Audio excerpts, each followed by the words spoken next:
هاي خطوة قوية جدا، ومن الممكن نشوف المنتخب المغربي عم يرفع الذهبية بآخر البطولة. بتمنى هالشي. مبروك تاهل لجماهير الكرة المغربية والمنتخب المغربي الحبيب. المنتخب المغربي وسفيان رحيمي ابدا مش رحيمين بخصومهم بعالم كرة القدم. والله يا سفيان رحيمي انك جوهرة ولاعب جدا خرافي، عشان ما تهجموا علي وتحكوا انت شجعت منتخب المغربي عشان قدام المنتخب العراقي. انا عاشق لنادي العين الاماراتي، وسفيان رحيمي لاعب نادي العين الاماراتي، فعشان هيك انا بطبل له وبشجعه وين ما كان. الف مبروك للمنتخب المغربي وهارد لك للمنتخب العراقي. بالنهاية خلينا كلنا نكون صريحين، الافضل هو اللي فاز. يا ساتر، المنتخب المغربي ايش سوى بالمنتخب العراقي يا اخوان؟ فاز ب3-0 على المنتخب العراقي وتصدر مجموعته على الارجنتين. طبعا هارد لك لاخواننا العراقيين ومعوضين خير ان شاء الله. لكن اديني دقيقة واحدة من وقتك، ابى اتكلم على افضل لاعب في اسيا، وافضل لاعب في افريقيا، وافضل لاعب يا اخوان في بطولة اولمبياد فرنسا، وافضل لاعب الموسم هذا شايفه المفروض ينافس على البلندور يا اخوان. هداف البطولة وعرابها سفيان رحيم يا اخوان. يا ساتر، ايش جالس يسوي هذا اللاعب يا اخوان؟ والله يا اخوان مو طبيعي يا اخوان. سفيان رحيمي جبار، خيال يا اخوان. يا اخي جيبوه الاتحاد، يا اخي جيبوه مهر الاتحاد السنة هذه. سفيان رحيمي مهاجم خطير، يتمركز صح، يشوت يمين، يشوت يسار، بالراس، كل حاجة، بالرجل، كل شيء. انا مغرم باللاعب هذا، والله حظكم فيه يا مغاربة، اقسم بالله لعيب بشكل مو طبيعي. سفيان رحيمي يفعلها ويسجل الثاني للمغرب في مرمى المنتخب العراقي. رحيمي هذا ظاهرة، سفيان رحيمي هذا لاعب كبير، اسطورة والله، هداف، يعرف المرمى، يتنفس داخل المنطقة. سفيان رحيمي هذا من مع العين، تحطه خارج المنطقة يموت، يمكن تحطه في المنطقة يعيش، الأكسجين حقه داخل منطقة الجزاء، وسريع ويركض ولا يتوقف، ما شاء الله تبارك الله. هذا مكسب المنتخب المغربي ومكسب النادي العين، هو اسطوره وقاعد يحطم الارقام ويكسر فيها كيف ما شاء. رحيمي يعني عبالكم منصدم مذهول انه لا الصراحة انا مذهول، تلقينا هدفين خلال 28 دقيقة. بس اريد اعرف يعني لاعبين منتخبنا، انتوا لاعبين كرة قدم لو لاعبين رياضة اخرى؟ لان اصلا حتى لو لاعبين رياضة اخرى هم ما راح تأدون الصراحة. يعني خلفكم جمهور منتظر منكم فوز، فرحة، خليتوها غصة علينا الصراحة. يعني اذيتوا مشاعرنا الصراحة، يا انا اقولها. ارواح، يعني شو اقول لكم، اجساد بدون ارواح داخل الملعب. احنا متعودين كلهم ماكو منتخب ما اجى فاز علينا، احنا صرنا جسد للطيبين. سفيان يعني لاعب متمكن، راح يصير هداف براسنا هم. الصراحة سفيان مهاجم خطير ونعرفه ويا نادي العين. المنتخب المغربي عناصر كبيرة، عناصر واثقة من نفسها، عناصر بتلعب لعبة وتقول الصراحة ويانا. احنا ماكو مختفين، احنا ماش صراحة. يعني الله وكيلكم، محمد كفيلكم.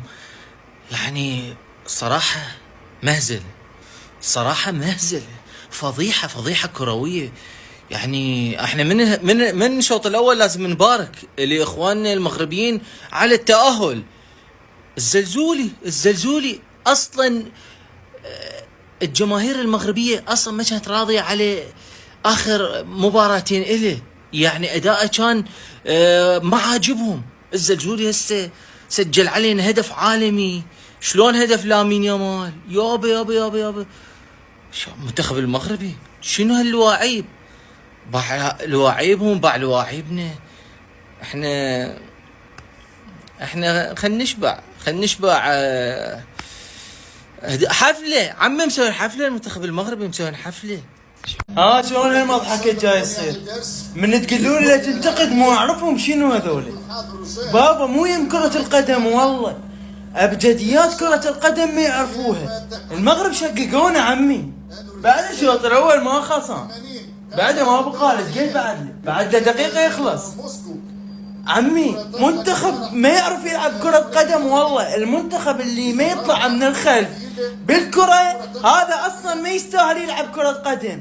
والمدرب اللي ما يعرف يختار تشكيلته بصورة صحيحة ولاعبينه ما يستاهل يدرب فريق شعبي هنا والله العظيم. كافي عمي، سويتونا مضحكة فضيحة هاي والله بحق العراق والكرة العراقية. يجب على كل واحد يتحاسب ورا هاي اللعبة. خوش حكي عدنان درجال وزير شباب الرياضة رئيس اللجنة الأولمبية كلها تتحاسب، حتى اللاعبين يتفلش هذا المنتخب. هذا المنتخب يتفلش ما يبقى. هاي فضيحة بحق الكرة العراقية. بعد يجوز 6 5 نوصل 7. عمي عيب، استوحوا على نفسكم والله عيب. انا ما احكي على لاعب واحد، كل المنظومة تنشات تنذب بالزبالة. ما ادري شو ادري يسميها بعد، مضحكة فضيحة كروية بحق العراق بحق الكرة العراقية. يعني اصلا ما صاير بتاريخ العراق هيك مباراة. ويا المغرب تاكل 3 بالشوط الاول وتبقى مصر تلعب دفاع. الله اكبر الله اكبر يا اخي، فشلتونا والقرآن فشلتونا. انتم حرامات تمثلون اكثر من 45 مليون عراقي. انتم حرام تلعبون فرق شعبية والله. الفريق اللي ما يعرف يخرج بالكرة من الخلف هذا حرام يلعب ساحة ترابية كفيلكم الله. وانت راضي تشكيلة ما تعرف تختار، لاعبين ما تعرف تختارهم. يعني لا ما تظل بالواسطات. بس اريد افتهم منزل الفقور بالملعب طوبة ما يعرف يتحكم بالكرة اصلا، ما يعرف شلون يتمركز، ما يعرف شلون يلعب كرة قدم حقيقية. اطلعوا عمي، ما تقدرون اطلع الجماهير كلها جاي يصيح اطلع. يا جماعة هاي احصائيات مال المنتخب صاعد اولمبيات، هاي احصائيات مال منتخب العراق. احنا نوصل هالمرحلة والله عجيب يا اخي. استحواذ 66 علينا 34 انه الله اكبر. يا جماعة والله كفرتوا برب كرة القدم العراقية. ودير بالكم تطلعون هسه تقولون قالت راضي شنيشل، لا ما نقبل بس بقالة راضي شنيشل. هذا المنتخب اليوم لعب غير كله يتفلش يتهيكل كله، ما يبقى ولا نفر بيه. تجيبون لاعبين جدد مغتربين محليين، تختاروا لكم مدرب اجنبي اسباني نفس طريقه لعب كاساس، تجيبون تصير منظومه كامله للكره العراقيه. مو تلزقون عماد هنا راضي هنا كاساس، لا كله اسباني اجنبي وكله تصير منظومه لعب وحده. واللاعبين كلهم يطلعون ذولا ما يستحقون يمثلون منتخب العراق وما يستحقون يلبسون تيشيرت المنتخب العراقي. احنا ما نسكت، خلوا بالكم وحق هو القرآن.